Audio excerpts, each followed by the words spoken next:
چې کم انسان مسلمان په خوب باندې دومره خوشحالیږي اندازه ولګوا چې کم رب کائنات په خپل عظیم کتاب کې په دنیا کې د خپل حبیب پیغمبر په جبه باندې د کوم صحابه پاره کې ویل دي چې رضی الله عنهم ورضوا عنه چې د دې صحابه نظر عظیم او داوی د خوشحالي او د کامیابی بس مقام وي چې موږ تاسو اسی خوب کې یو سيزو صحابي وګورئ څومره خوشاله یو نو سوچ کاوه چې کوم صحابي باره کې الله په خپل محکم کتاب کې په خپل تصدیق شوده کتاب کې په خپل هغه کتاب کې چې الله په خپل جبه ویلی دا چې دا زما خبرې دي او باغې کې دا سرټیفیکیټ او دا ایوارډ ورکړی دی نو هغه په دنیا کې ورکړی شوی دی د یو پیغمبر امتی نه دی ورکړی شوی اگر چې نور پیغمبران هم الله ته ډیر محبوب وو د هغوی بعض متبعین هم الله ته ډیر زیات محبوب وو دا ایوارډ دا اعزاز چې ورکړی شوی دا د محمد رسول الله امت کې صحابو ته ورکړی شوی دی بیا د نبی اسلام امتیان هم زیات دي موږ هم د نبی اسلام امتیانو په دې وخت کې ډیر اولیاء موجود دي د صحابو نه قسم ډیر ولیان موجودو داسې اولیاء شته چې د صحابو نه عمل زیات کړی دی عمل اعتبار سره ځکه عمر یې زیاتو او سهولیات زیاتو لکه دا موږ چې څومره حجونه کړي دي صحابه کرام په مدینه کې او په مکه کې موجود هم دومره حجونه نه کړي حجونه دومره نه کړي دا موږ چې څومره کړي دا عمرې چې موږ څومره کوو دا منځونه چې موږ څومره کوو صحابه اکثر کم کړي دي ځکه هغوی د دین نور ډېر کارونه کړي دي خو بیا هم د دنیا یو سړی هم داسې نشي ویلی چې مانه الله راضي دی او که وایي نو هسې به وایي نو هسې دې وایي چې مانه الله راضي دی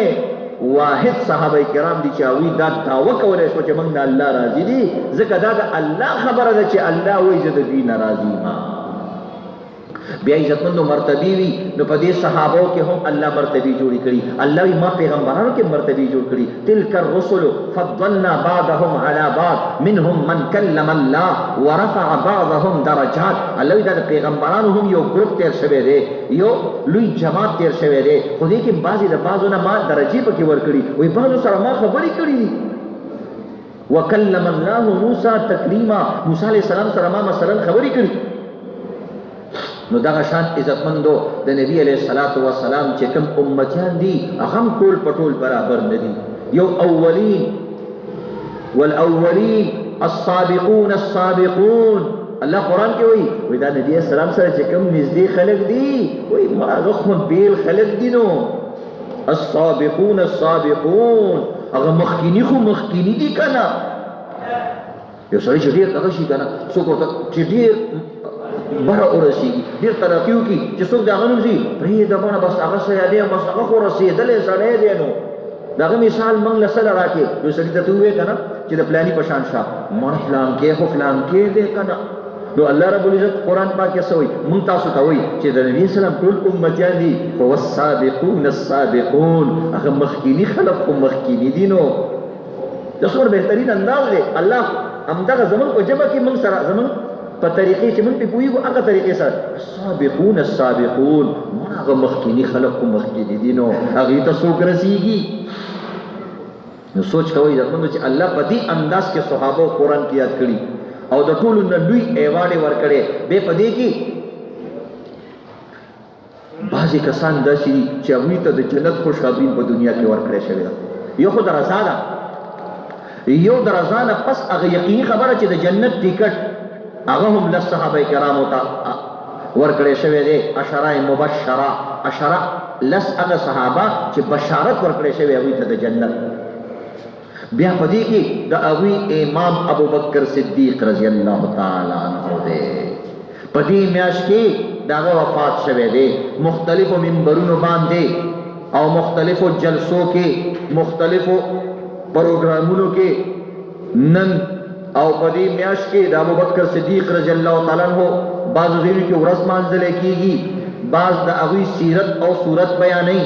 اول به نه بیانېږي چې نبی علیه الصلاة والسلام او د انبیاو نه بعد په دنیا کې د ټول اولیاو سردار ابوبکر صدیق د ټول ائمه سردار ابوبکر صدیق د ټول مفسرین کرام سردار ابوبکر صدیق د ټول صالحین کرام و سردار ابو بکر صدیق، د ټولو فقها و سردار ابو بکر صدیق، د ټولو قاریان و سردار ابو بکر صدیق، او د ټولو سردار به ولی نه ځکه چې سردار دو جهان دل سرداری ورکړې ده. سرداری مې دا زم سردار دی. نو دغه صحابي یادېږي زما. نو د ټولو نه لوی صحابي ابو بکر صدیق رضی الله تعالی عنہ. اولی تاسو ګورئ په دین کې چې کوم مشهور اعمال دي هغه ټول اعمالو سره د ابو بکر صدیق رضی الله تعالی عنہ تعلق دی. چې کوم فرایض دي، موز فرض دی، حج فرض دی، زکات فرض دی، او د دریوانو فرضونو سره د ابو بکر صدیق رضی الله تعالی عنہ د ده سره نسبت دی. څنګه نسبت دی؟ موز د ټول ایمان نه بعد، موز د ټول نه اعلی عمل، به په موز گزارو کې د ټول نه لوی درجه د امام ده، لوی درجه ده امام ده. به په امامانو کې د ټول نه لوی درجه د امام الانبیاء د سردار دو جهان ده. او بیا د هغه انسان ده چې امام الانبیاء کم انسان په خپل ژوند کې په خپل مسله باندې ودرولې دی هغه ابو بکر صدیق رضی الله تعالی عنہ دی. یو صحابي نبی اسلام په خپل نه دی ودرولې. ابو بکر صدیق هغه صحابي دی چې په خپل نبی علیہ الصلوۃ والسلام په مسله ولله. تر دې پورې چې عائشہ رضی الله تعالی عنها ته ویل مرو ابا بکر ان یصلی بالناس، ورشه دما اډر وکا ابو بکر صدیق دا چې خلقو ته موز پړاو کی جمع ورکی. عمر ژوند دی، علی سے ژوند دی، عثمان ژوند دی، ټول لوی لوی صحابه موجود دي. خو نه د سردارۍ په درجه باندې د پیغمبر نه بعد کله چا درجه ده او د پیغمبر په مسله باندې ودرېدو لایق دی نو هغه ابو بکر صدیق دی.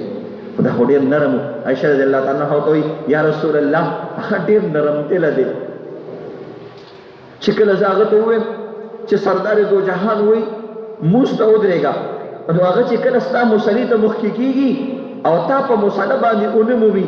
چې زما سردار نن په مسله نه دی ولاړ، نو هغه ډېر رقیق القلب دی، د هغه زړه ډېر نرم دی. ما ته پته ده، ما ته مې پلار معلوم دی د هغه تا سره د عشق نه اعلی بالا مینه ده. هغه ما کنټرول نه کړی چې ما ته مې پلار معلوم دی چې ستا تذکره راشي هغه اوبه شي. او ابو بکر خو هغه صحابي دی، هغه وایي چې کله زه اوږې شم اوږې نو زه اول روټۍ نه خورم، زه اول د محمد رسول الله چهره ګورم. چې کله زما سترګې د پیغمبر په مخ باندې ولګېږي وایي زما ډېره لوږه صرف دې سره ختمه شي. هغه نشي مخکې کېدی. عایشې رضی الله تعالی عنها ته نبي اسلام پکار شو، حالانکه نبی اسلام ته معلوم شي دا داسې دی، پکار دی چې ویلی شي عمر دې مخکې شي، عبدالرحمن دې مخکې شي، علي دې مخکې شي. نبی اسلام خفه شو، ویل زما خبرو کې ته خبرې کې نه، زه تا ته ویم ابو بکر مخکې کا. معلومه شوه چې خلک اشاره وپېژني چې امامت غټ امامت د پاره هم ابو بکر جوګه دی او دا برابر دی. عزتمندو هغې مخکې نو دا هغه صحابي دی. ابو بکر صدیق باره کې راځي وایي ستا څه خوښ دي؟ ابو بکر صدیق وایي زما درې څیزونه خوښ دي. النظر الی وجه رسول الله صلی الله علیه وسلم، وایي زه درې څیزونو باندې فخر کوم، درې څیزونه زما ډېر زیات خوښ دي. یو زما دا چې زما لور د سردار دو جهان په نکاح کې ده. دویم زه دا خوښوم چې زما سترګې او د پیغمبر مخ وي او دا قتل او قتل وي. او دریم چې زما پیسې وي او د پیغمبر بدن وي، چې زما دا ټول مال په پیغمبر باندې خرج کیږي، زما دا ډېر زیات خوښ دي. نو دا درې څیزونه دا هغه ډېر زیات خوښ. نو بهرحال موز اعلی عبادت دی. د نبی علیہ السلام په عمر کې د موز په مسله باندې ابو بکر صدیق ولاړو. معلومه شوه اول امام ابو بکر دی. اے مسلمانانو چې زما په ژوند باندې د محمد رسول الله په ژوند باندې ابو بکر امام دی، نو زما د ژوند نه بعد هم به ابو بکر امام وي. همدغه شان وشوه. دویم اعلی عبادت حج دی. نبی علیہ السلام په خپل سرپرستی کې د حج جماعت جوړ کو او د هغې سرپرست او اعلی او مشر ابو بکر صدیق رضی الله تعالی عنہ جوړ. بیا دې دوران کې سورہ برات نازل شو. نبی علیہ السلام علی رضی الله تعالی عنہ ته وایي ورشه دا آیاتونه ابو بکر جماعت تلے دے وسدا اعلان مکا علی سے برالو ابو بکر صدیق رضی اللہ تعالی عنہ دا مخصوص کړه کچرته امیر بدل شو نبی رسول الله بل امیر راولې غلو ویل راځه امیر سے تاسو مشر شوي او تاسو خطبه ورکي او تاسو دا بیان کوي ویل نا ز امیر نیم امیر تهم تبحالی ز صرف د یو اعلان لپاره مقرر شوی ما باقی د حجانو مشر او امام بتائی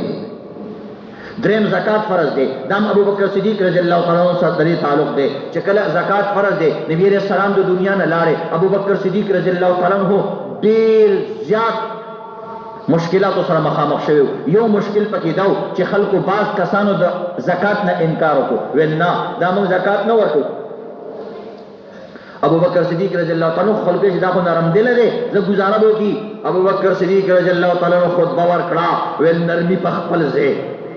اخلاق په خپل ځای اوس زه مشر شوی ما په خدای مې د قسم وي چې کم انسان زکات ورنکو زه به د هغه سر قلموما بلکې واورئ چې کم انسان د نبی علیه الصلاة والسلام په زمانه کې د زکات ساروی سره کم رسۍ ورکوله او هغه رسۍ ورنکي زه به د هغه انسان سره جهاد کوما دا پکې نشته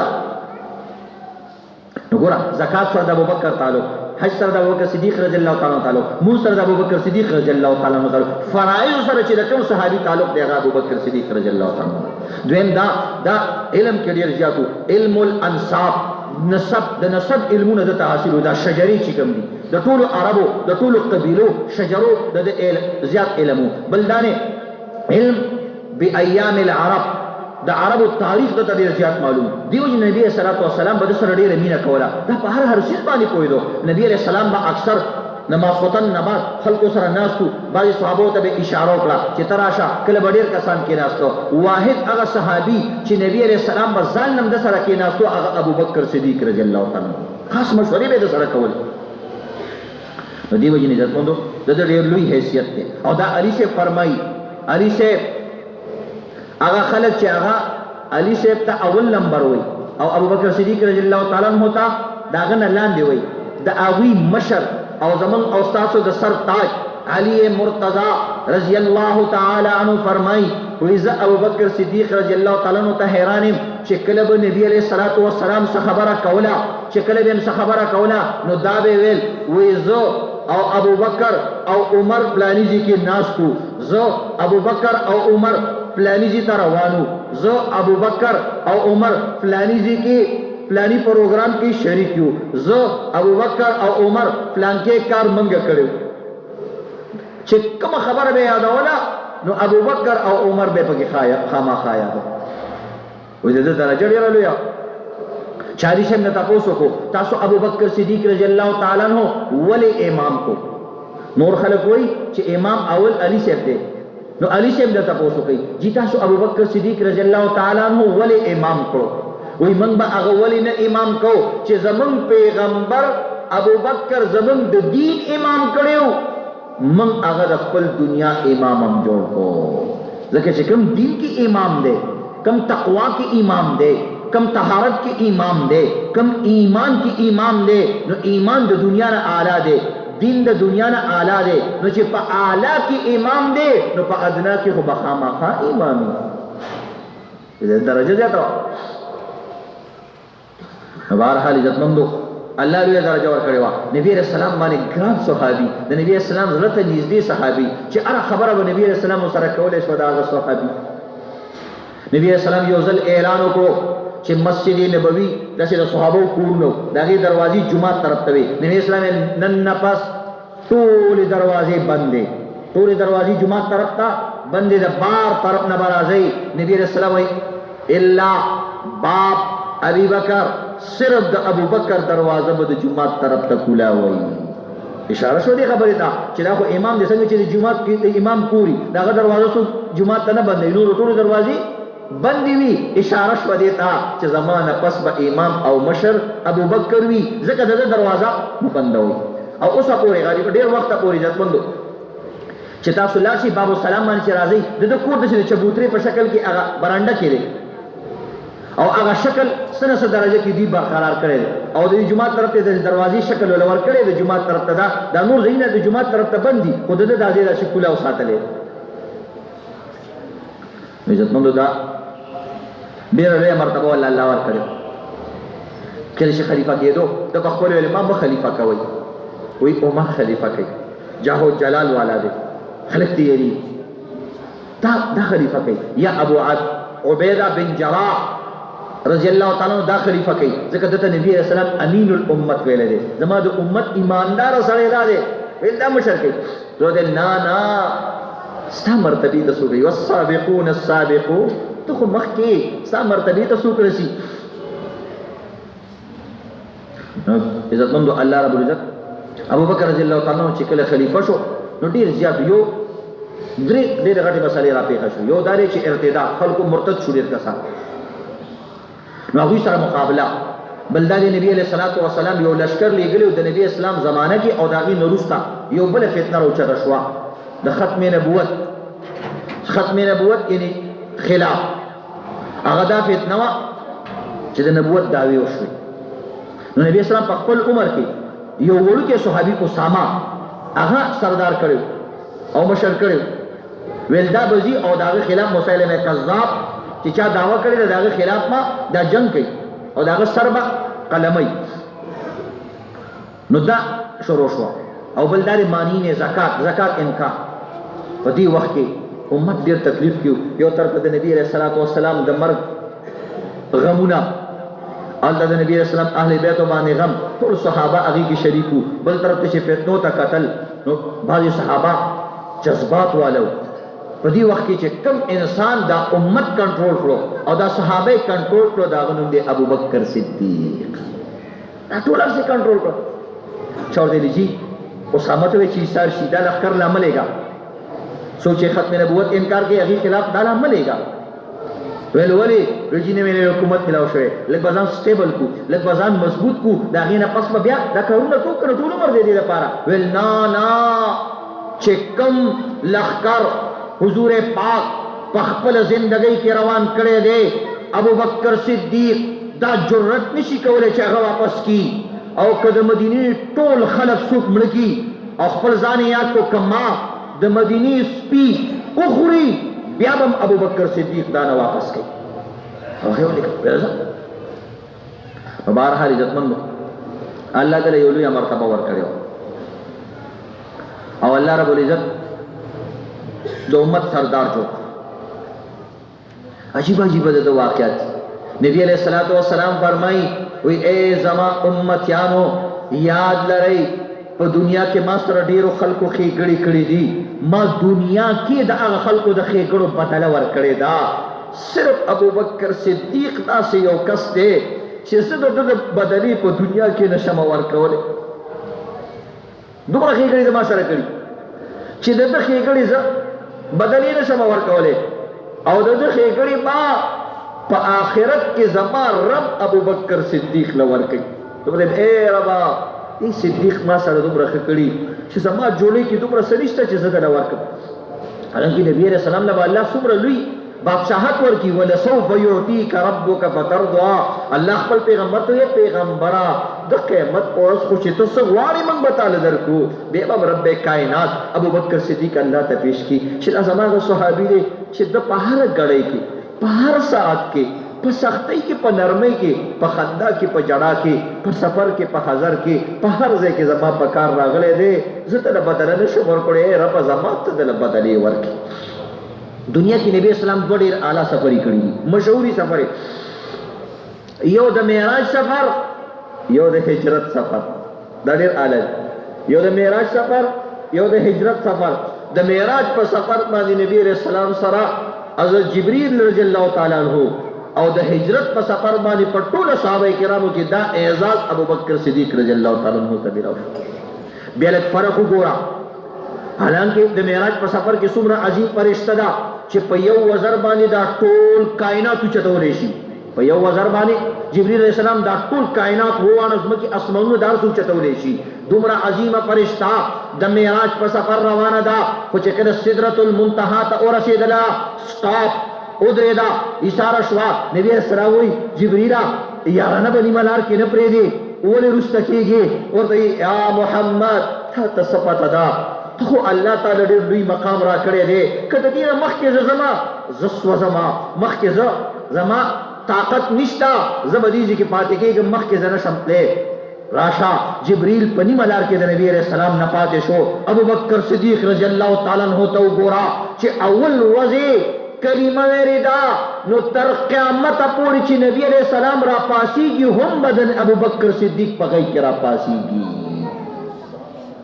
نبی علیہ السلام چې کله آرام د زړه شو ابو بکر صدیق یې لږ راجوخ شه او د هغه په زنګون باندې به خپل سر کېغوست وایي دې کې ما ته ډېر سکون ملاوي بیا چې کله هجرت